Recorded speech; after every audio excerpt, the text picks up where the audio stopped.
விஜய் திவாஸ் பற்றி ஒரு சுருக்கமான பார்வை இது. இது வெறும் ஒரு போர் வெற்றி கதை மட்டும் இல்ல. 1971ல பாகிஸ்தானுக்கு எதிராக இந்தியா ஜெயிச்ச ஒரு ராணுவ வெற்றி. ஆனா அது தெற்காசியாவோட வரைபடத்தையே மாத்திடுச்சு. ஆமா, வங்காதேசம்னு ஒரு புது நாட்டை உருவாக்குன வரலாற்று நிகழ்வு இது. முதல்ல இந்த போருக்கு என்ன காரணம்னு பார்க்கலாம். இது சும்மா ஒரு எல்லை தகராறு இல்ல.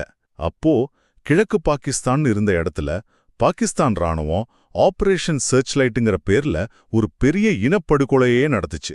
இதனால சும்மா 1 கோடி அகதிகள் இந்தியாவுக்குள்ள தஞ்சம் புகுந்தாங்க. அப்போ பிரதமரா இருந்த இந்திரா காந்தி கிழக்கு பாகிஸ்தானோட விடுதலைப் படையான முக்தி பாகினிக்கு ஆதரவு கொடுத்தாங்க. இதுக்கு பதிலடியா டிசம்பர் 3ஆம் தேதி பாகிஸ்தான் நம்மளோட விமானத்தளங்களை தாக்குச்சு. அங்கதாங்க போர் அதிகாரப்பூர்வமா ஆரம்பிச்சது.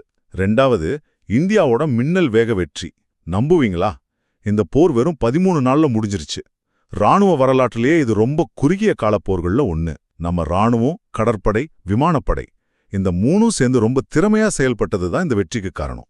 இதுக்கு தலைமை தாங்கினது ஃபீல்ட் மார்ஷல் சாம் மானெக்ஷா. கடைசியா அந்த வரலாற்று சிறப்பு மிக்க சரணடைவு.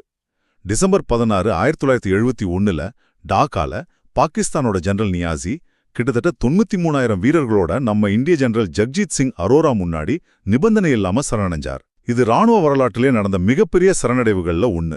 இதோட நேரடி விளைவு என்ன தெரியுமா? கிழக்கு பாகிஸ்தான்ங்கிற இடம் இல்லாம போய் வங்காளதேசம்னு ஒரு புது நாடு உருவாச்சு.